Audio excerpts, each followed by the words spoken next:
my dear children, and all the dignitaries on the stage. Let me first start with good morning. I know it's good morning.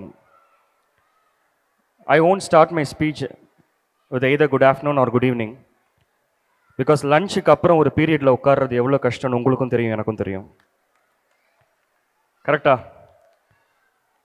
லஞ்சுக்கு அப்புறம் ஒரு கிளாஸில் உட்காந்து கவனிக்கிறது, ஒரு மீட்டிங்கில் உட்கார்றது, வயிறு ஃபுல்லாக சாப்பாடு போட்டுட்டு அந்த மீட்டிங்கில் கவனி அப்படின்னா அது கஷ்டங்கிறது எனக்கு தெரியும்.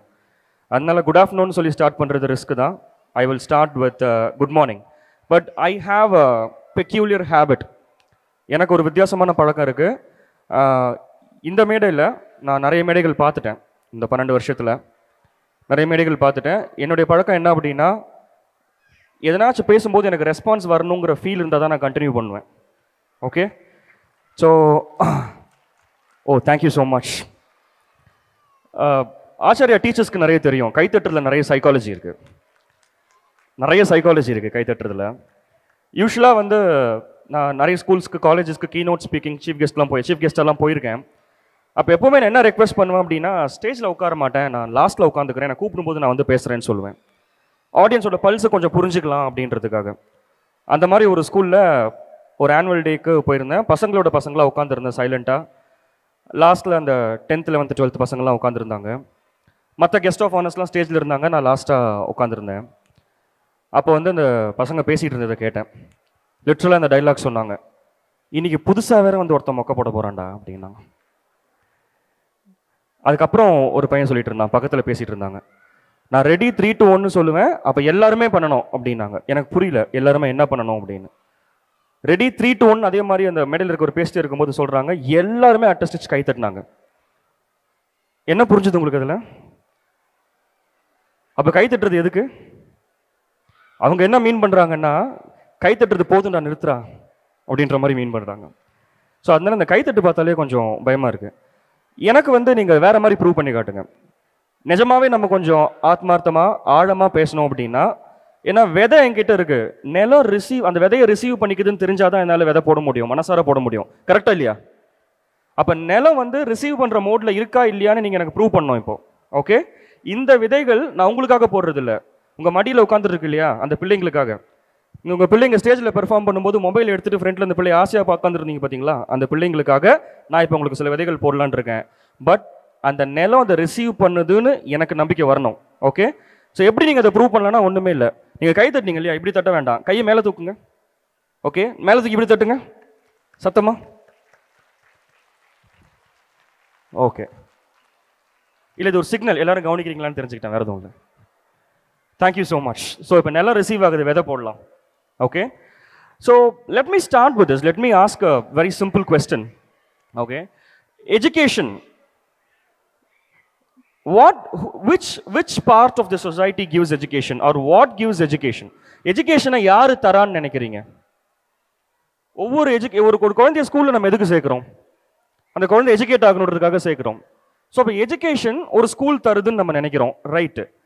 எஜுகேஷனை ஒரு ஸ்கூல் தருது. என்னுடைய கேள்வி என்ன தெரியுமா, ஒரு எஜுகேஷன் ஸ்கூல் தருதுங்கிறது செகண்டரி, எஜுகேஷன் எங்கிருந்து ஆரம்பிக்குதுங்கிறது என் கேள்வி. Education starts from where? அதுதான் என்னுடைய பெரிய கேள்வியாக இருக்குது. அதுக்கு யாராவது கொஞ்சம் பதில் சொல்ல முடியுமா? உட்காந்துட்டுல நீங்கள் வாயை செய்ய, எனக்கு தெரியும். Yes, exactly, thank you so much. Education starts from home. அப்போ அந்த ஹோமில் யார் இருக்கா? அந்த குழந்தைய தாண்டி யார் இருக்கா? 2 பேர் இருக்காங்க, அப்பா இருக்காங்க, அம்மா இருக்காங்க. அப்போ எஜுகேஷனுங்கிறது நம்ம சொல்கிற விஷயத்தில் இல்லை, நம்ம இருக்கிற விஷயத்தில், நம்ம காட்டுற விஷயத்தில், நம்ம வாடுற விஷயத்தில் தான் எஜுகேஷன் இருக்குது. ஒரு அப்பா ஒரு பையனை திட்டிகிட்டே இருந்தார். எதிர்த்து விட்டு பையனை பார் எப்படி படிக்கிறான், பக்கத்து விட்டு பொண்ணை பார் எப்படி மார்க் எடுக்கிறா, உன் கசனை பார் எவ்வளோ சூப்பராக பரதநாட்டியம்லாம் டான்ஸ் ஆடுறா, நீ இருக்கியே அப்படின்னா. அதுக்கு அந்த குழந்தை உடனே டக்குன்னு ரிப்ளை பண்ணுச்சு, ஸ்டாலினோட அப்பா சீஃப் மினிஸ்டராக இருந்தார், நீ என்னவா இருக்க அப்படின்னு கேட்டுச்சான். ஸோ இப்போ இருக்க குழந்தைங்க ரொம்ப ஸ்மார்ட், அது நீங்கள் ஒத்துக்கிறீங்களா? கண்டிப்பாக ஒத்துக்கணும். ஒரு வெளிப்படையான உண்மை நம்ம என்ன சொல்லணும் அப்படின்னா, மார்க்கை தாண்டி நிறைய விஷயங்கள் தேவைங்கிற அந்த ஒரு மனப்பான்மை என்னைக்கு நம்மக்கிட்ட வருதோ அன்றைக்கி ஒரு விசாலமான ஒரு சொசைட்டி நமக்கு கண்டிப்பாக ரெடி ஆகும்னு நான் நினைக்கிறேன். ஏன்னா இப்போ இருக்கிற காலகட்டத்தில் மார்க் கண்டிப்பாக முக்கியம், அது முக்கியம் இல்லைன்னு நான் சொல்ல மாட்டேன். That is an entry point. Definitely மார்க்குங்கிறது இருந்தால் தான் நம்ம ஒரு நல்ல காலேஜுக்கு போக முடியும். Mark is an entry point, but you as a human, that is a factor which is core needed for the survival. 12th முடிச்சுட்டு ஒரு குழந்தைய ஸ்டூடெண்டா வெளியே அனுப்பணும்னு ஒரு குழந்தைய ஸ்கூல்ல சேர்க்காதீங்க. 12th முடிச்சுட்டு என் குழந்தை மனுஷனாய் வெளியே வரணும்னு நினைச்சீங்கன்னா அதுக்கு அந்த சரியான இடத்துல தான் நீங்க இருக்கீங்கன்றதை நான் மனப்பூர்வமா நம்புறேன். ஒரு எஜுகேஷன்ல கிரியேட்டிவிட்டி இருக்கணும், ஒரு எஜுகேஷன்ல கியூரியாசிட்டி இருக்கணும். நான் ஒரே ஒரு எக்ஸாம்பிள் சொல்றேன். என்கிட்ட நிறைய கவுன்சிலிங் வருவாங்க, ரிலேஷன்ஷிப் கவுன்சிலிங் வருவாங்க, பேரண்ட்ஸ் கவுன்சிலிங் நிறைய வருவாங்க. நிறைய பேரண்ட்ஸ்க்காக நிறைய ட்ரைனிங் ப்ரோக்ராம் நான் பண்ணியிருக்கேன். ஒரு ட்ரைனிங் ப்ரோக்ராமில் நான் இந்த மாதிரி பண்ணேன். 2 நாள் பண்ணுவேன். இந்த செகண்ட் டே வந்து செகண்ட் டே வந்து காலையில் இந்த மாடியூல் பண்ணுவேன் நான். 2 நாள் அவங்க கூட நான் பழகிறதுனால எந்த கப்புள், எந்த அப்பா அம்மா வந்து பயங்கரமாக ரைவலில் இருக்காங்கன்னு எங்களுக்கு தெரிய வரும். நாங்கள் ஃபார்ம்ஸ்லாம் எழுதி வாங்குவோம்.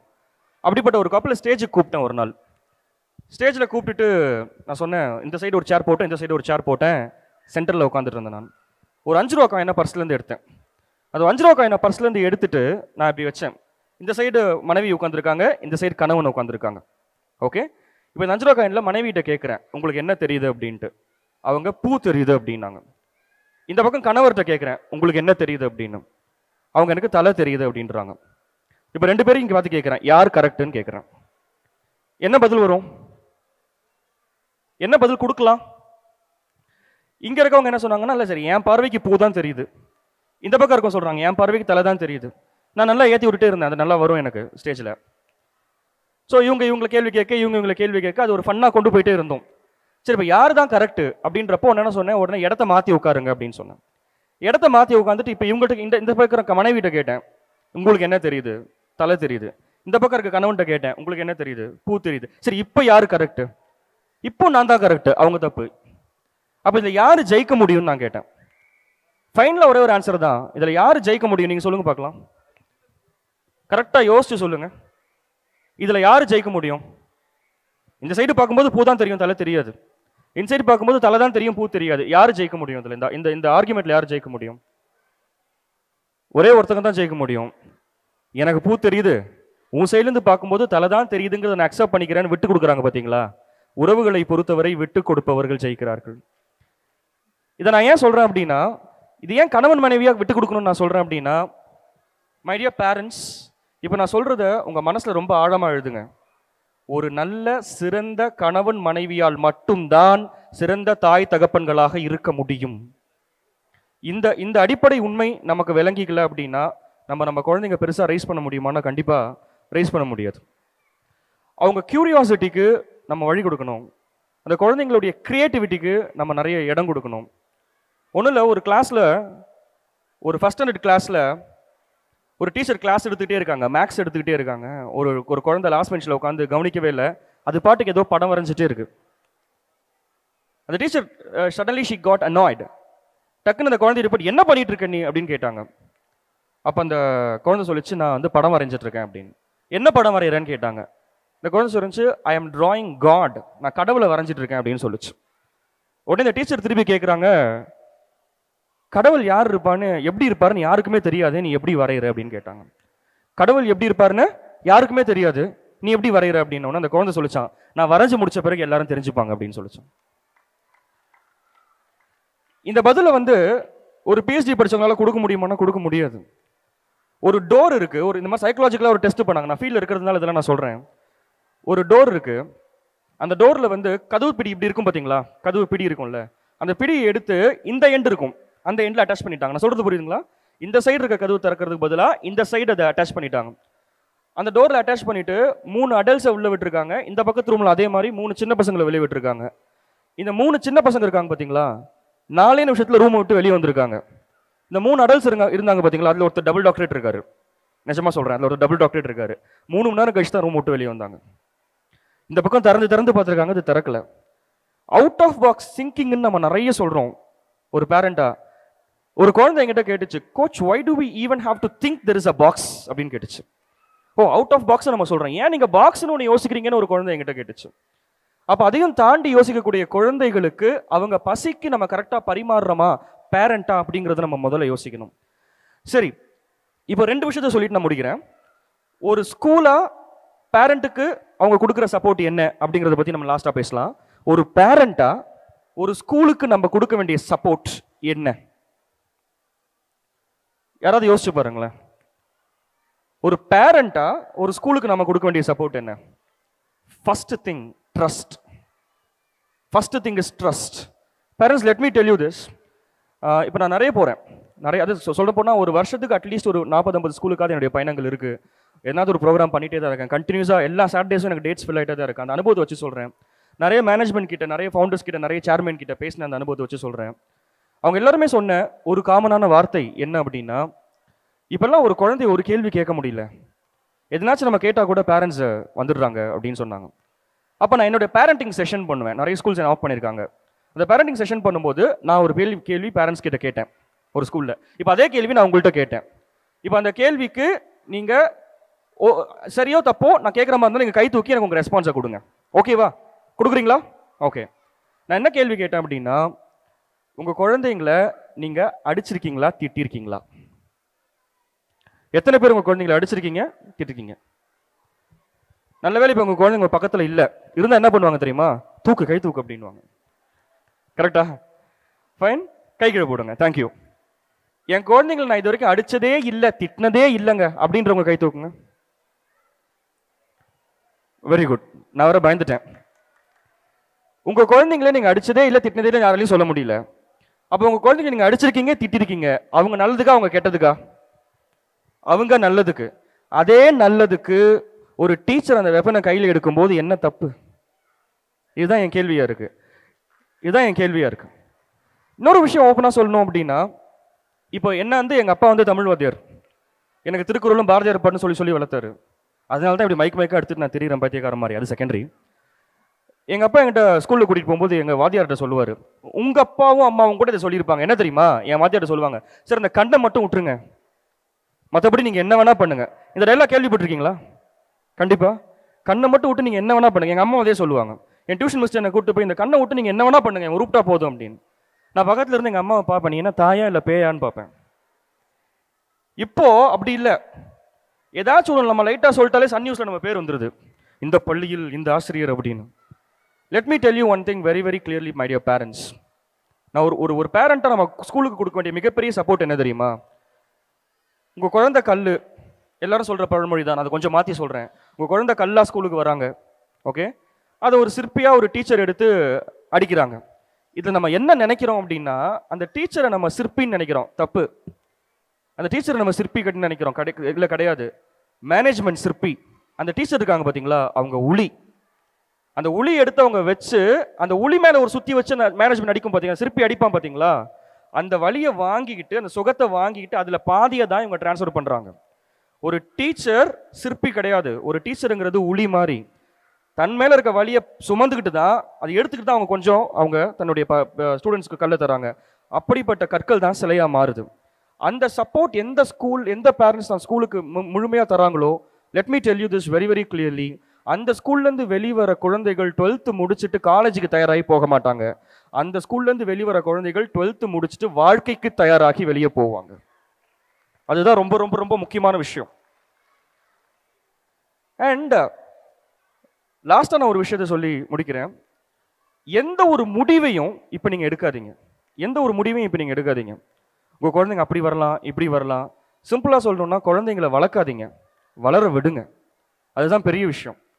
இது ரொம்ப ஃபேமஸான ஒரு கதை. இதை சொல்லி நான் முடிக்கிறேன். அது யூஸ்வலாக எனக்கு 15 நிமிஷம் டைம் சொன்னாங்க. நான் 15 நாள் கண்டினியூஸாக பேசுகிறேன். அதனால லாஸ்ட்டாக ஒரே ஸ்டோரி நான் முடிச்சிடுறேன். 8th ஸ்டாண்டர்டில் ஒரு பையன் படிச்சுட்டு இருந்தான். 8th ஸ்டாண்டர்ட் படிச்சுட்டு இருந்தான் அந்த பையனுக்கு கதை எழுதுறது, கதை சொல்கிறதுன்னா ரொம்ப பிடிக்கும். ஓகேயா? அவன் என்ன பண்ணியிருக்கான், அந்த காலத்தில் ஒரு கதை எழுதி அது ஆல் இண்டியா ரேடியோக்கு அனுப்பிச்சிருக்கான். வீட்டில் சொன்னால் திட்டுவாங்கன்னு சொல்லிட்டு ஸ்கூல் அட்ரஸ் போட்டு அந்த குழந்தை அனுப்பிச்சிருக்கு. அந்த கதையை பார்த்துட்டு அந்த கதைக்கு ஏதோ ரிப்ளை லெட்டர் ஸ்கூலுக்கே அந்த குழந்தை அந்த ஆல் இண்டியா ரேடியோலேருந்து திருப்பி போட்டிருக்காங்க. ரிப்ளை லெட்டர் போட்டிருக்காங்க அந்த குழந்தை பேருக்கு. இதை ஒரு வாத்தியார் பார்க்குறாரு. இது ஒரு வாத்தியார் பார்த்துட்டு அந்த குழந்தைய கரெக்டாக கூப்பிட்டு அது காதை பிடிச்சி திருவுறாராம். படிப்பில் ஒன்றும் இல்லை, கதை எழுதுறியா நீ, கதை எழுதுறியா அப்படிங்கிறாராம்.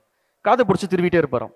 அந்த குழந்தை 8th முடிச்சுட்டு 9th முடிச்சுட்டு 10th முடிச்சுட்டு 11th முடிக்கிற எந்த கிளாஸ்லையும் எப்பெல்லாம் பார்த்தாரோ, எப்பெல்லாம் அந்த குழந்தைய அவர் பார்க்குறாரோ, அப்பெல்லாம் அந்த வாத்தியார் வந்து என்ன பண்ணுவார், காதை திருவிட்டே இருப்பாராம். அந்த குழந்தை திடீர்னு காரிடாரில் நடந்து வருது அப்படின்னா அந்த வாத்தியார் எதுக்கு வரானா அப்படி காதை மூடிட்டு அந்த குழந்தை போயிருமா. அந்த குழந்தை பெருசாகி வளர்ந்து 12th முடிச்சுட்டு காலேஜெல்லாம் முடிச்சுட்டு அதே ஆல் இண்டியா ரேடியோவில் ஒரு வேலைக்கு சேருதான். என்ன வேலை அப்படின்னா டெய்லியும் காலைல 7:30 மணிக்கு கதை சொல்லணும். அதான் அந்த குழந்தையோட வேலை. ஓகே, இப்போ ஒரு நாள் என்ன ஆகுது, அந்த ஆல் இண்டியா ரேடியோ டைரக்டருக்கு யாரோ ஒருத்தர் லெட்டர் அனுப்பியிருக்காரு. இந்த மாதிரி டெய்லியும் காலைல 7 இப்போ எஃப்எம்னு இருக்கும், நல்லா மெட்ராஸ்னு இருக்கும், அதில் வரும். காலைல 7:30 மணிக்கு ஒருத்தர் கதை சொல்றாரு. அந்த கதைகளுக்காக என் காதுகளை நான் தீட்டி வச்சிருக்கேன், அவ்வளோ அற்புதமான கதைகள் அது அப்படின்னு சொல்றாரு. இந்த ஆல் இண்டியா டைரக்டர் அதை பார்த்துட்டு இந்த மாதிரி உனக்கு யாரோ ஒரு வாசகர்கள் லெட்டர் போட்டிருக்காருன்னு அவர் கொடுத்துருக்காரு. அந்த கதை சொல்ற ஒரு லெட்டரை வாங்கி திறந்து பார்த்தோன்னா அவருக்கு தெரிஞ்சு போச்சு அது யாருன்ட்டு. ஆகா, இந்த கையெழுத்து எனக்கு யாருதுன்னு தெரியுமே, நான் சின்ன வயசா இருக்கும்போது என் காதை திருவன் அந்த வாத்தியார் தானே அப்படின்னு சொல்லிட்டு அவர் ஒரு மேடையில் சொன்னாராம். அந்த லெட்டரில் எழுதியிருந்தாராம், அந்த வாத்தியார் எழுதியிருந்தாராம், அவர் கதைகளுக்காக என் காதுகளை நான் தீட்டி வச்சிருக்கேன்னு எழுதினாராம். அவர் மேடையில் சொன்னார், நான் ஸ்கூல் படிக்கும்போது என் காதை அவர் தூக்கிட்டே இருப்பார், என் காது அவர் வசம் இருக்கும், இப்போ அவர் காது என் வசம் இருக்கு அப்படின்னாராம். ஓகே, அவர் வேற யாரும் இல்லை, மறைந்த தென்கட்சி கோ சுவாமிநாதன். நிறைய பேர் கேள்விப்பட்டிருப்பீங்களான்னு தெரியல, அவர் ஒரு லெஜண்ட். அவர் நம்ம கொண்டாடி இருக்கணும், கொண்டாடல. ஸோ நான் ஏன் சொல்ல வரேன் அப்படின்னா, எந்த புத்துல எந்த பாம்பு இருக்குன்னு நமக்கு தெரியாது. இன்னும் வெளிப்படையா இன்னும் அழகாத சொல்லணும்னா எந்த விதையில என்ன விருட்சம் இருக்குங்கிறது நமக்கு தெரியாது. கரெக்டா? நாளைக்கு உங்க குழந்தை இன்ஜினியரா டாக்டரா மட்டும்தான் வரணும்னு கிடையாது. நாளைக்கு உங்க குழந்தை ஒரு கதாசிரியரா வரலாம், தப்பு இல்லை. நாளைக்கு உங்க குழந்தை ஒரு சிற்பியா வரலாம், தப்பு இல்லை. நாளைக்கு உங்க குழந்தை ஒரு விஞ்ஞானியா வரலாம், தப்பு இல்லை. அதை அவங்க டிசைட் பண்ணட்டும். குழந்தைங்களை வளர்க்காதீங்க, வளர விடுங்க. அதுக்கான பல விஷயங்களை நம்ம ஆச்சாரியால பண்ணிட்டு இருக்காங்கன்றது நான் நிறைய தெரிஞ்சுக்கிட்டேன். நிறைய ட்ரை பண்ணேன். அதாவது 2 வருஷமாவே நான் அரவிந்தன் சாரை பார்க்கணும்னு ட்ரை பண்ணிட்டு இருந்தேன், அமையல. பட் தமிழில் ஒரு வாசகம் சொல்லுவாங்க, அவனை காண அவனருள் வேண்டும்னு சொல்லுவாங்க. தேங்க்யூ சார், இன்னைக்கு அந்த ஆப்பர்ச்சுனிட்டி எனக்கு கிடைச்சது. Okay, one thing what I want to say is this. ஒரு பேரண்டாக நீங்கள் என்ன பண்ணணுங்கிறத நான் சொல்லிட்டேன். ஒரு ஸ்கூலாக இவங்க ஆல்ரெடி என்ன பண்ணிட்டு இருக்காங்கன்றதை நான் சொல்லிடுறேன். நான் பார்த்த விஷயத்தில் ஃபிங்கர் பிரிண்ட் அனாலிசிஸ் இருக்கு. யாரால் அதை பண்ணணும் தெரியுமா? ஒரு ஸ்கூலில் பாடம் மட்டும் சொல்லி கொடுத்துட்டு போயிட்டே இருக்கலாம், 12th மார்க் எடுக்க வச்சுட்டு போயிட்டே இருக்கலாம். நாளைக்கு ஜென்ரேஷன்ல அடுத்த தலைமுறையில ஏதோ ஒரு மாற்றத்தையும் முன்னேற்றத்தையும் உருவாக்க முடியும் அப்படிங்கிற நம்பிக்கை இருக்க ஒரு மனிதரால மட்டும்தான் ஸ்கூல்ல பல விஷயங்களை கொண்டு வந்து செய்ய முடியும். அந்த மாதிரி ஒரு விஷயத்த நான் இங்கே பார்த்துருக்கேன். ஃபிங்கர் பிரிண்ட் அனாலிசிஸ் இருக்கு, மிட் பிரெயின் ஆக்டிவேஷன் இருக்கு. ஆல்ரெடி இவங்க அதெல்லாம் பண்ணிட்டு இருக்காங்க. வாழ்த்துக்கள், மென்மேலும் மலர வாழ்த்துக்கள். அண்ட் ஒரு குழந்தை பெரிய ஆள் ஆகணும் அப்படின்னா அந்த லேர்னிங் அப்பாட்டந்து அம்மாட்டந்து ஆரம்பிக்குது. ஒரு குழந்தை வீட்டிலேருந்து ஒரு பக்கத்தில் இருக்க பையனோட பென்சில் எடுத்துகிட்டு வந்துருச்சு. அந்த அப்பா திட்டுறாரு, பக்கத்தில் இருக்க பாக்ஸோட பென்சில் எடுத்துகிட்டு வரையே, எவ்வளோ தப்புது, இது திருடுறதுக்கு சமம், இப்படிலாம் பண்ணலாமா, இனிமேல்ட்டு பென்சில் வேணா எங்கிட்ட கேளு, அப்பா ஆஃபீஸ்லேருந்து எடுத்துகிட்டு வரேன் அப்படின்னாராம். அந்த மாதிரி அப்பாவமா இல்லாமல் குழந்தைங்கள்ட்ட செவி கொடுத்து குழந்தைங்கள்ட்ட உட்காந்து ஸ்கூலை நம்புகிற ஒரு அப்பா அம்மாவாக இருங்க. இது ஒரு அழகான ஒரு உறவு. பள்ளி உறவுங்கிறது அழகான உறவு. ஆசிரியர்களை பெற்றோர்களும் பெற்றோர்களை ஆசிரியர்களும் நம்பும் இடத்தில் தலைவர்கள் உருவாகிறார்கள். அந்த தலைவர்களை நம்ம உருவாக்கி நம்ம மேலே கொண்டு போகலாம். அண்ட் இங்கே அப்படி ஒரு நல்ல ஒரு விஷனோடு இங்கே அரவிந்தன் சார் ஸ்கூல் பண்ணிட்டு இருக்காரு. வாழ்த்துக்கள். லாஸ்ட்டாக ஒரு வீடியோ பார்த்தேன், அதில் பேக்ரவுண்ட் மியூசிக் போட்டிருந்தது. வந்தாய் ஐயா பாட்டு போட்டு அரவிந்தன் சார் வந்துட்டு இருந்தார். நான் நிறைய கோட்ஸ்லாம் எழுதுவேன், அதனுடைய என்னோட பீப்புள் வந்து அதை ஃபேஸ்புக்கில் போடுவாங்க. எனக்கும் ஃபேஸ்புக்கும் ரொம்ப சம்மந்தம் இல்லை. நான் எழுதி கொடுப்பேன், அவங்க அதில் போட்டுகிட்டே இருப்பாங்க. அந்த மாதிரி ஒரு நாள் நான் ஒரு கோட் எழுதினேன். Real life heroes do not walk with BGM. பிஜிஎம்னா background music. Real life heroes do not walk with BGM அப்படின்னு நான் எழுதியிருந்தேன். இன்னைக்கு இந்த பேக்ரவுண்டோட ஒரு பேக்ரவுண்ட் மியூசிக்கோட சார் நடந்ததை பார்த்து அதை நான் மாற்றி சொல்லலாம்னு நினைக்கிறேன். Real life heroes to walk with BGM even outside cinemas. So வாழ்த்துக்கள். மீண்டும் கண்டிப்பாக உங்களை சந்திக்கிறேன். நான் ஃபஸ்ட்டே சொன்ன மாதிரி நான் 15 நாள் பேசக்கூடியவன். எனக்கு இத்தினூறு டைம் கொடுத்து அடக்கிட்டாங்க. நிறைய விஷயங்கள் இருக்குது, நல்ல விதைகள் இருக்குது. நம்ம மீண்டும் ஒரு நாள் சந்திப்போம். வீழ்வது நான், வெல்வது தமிழ். வணக்கம்.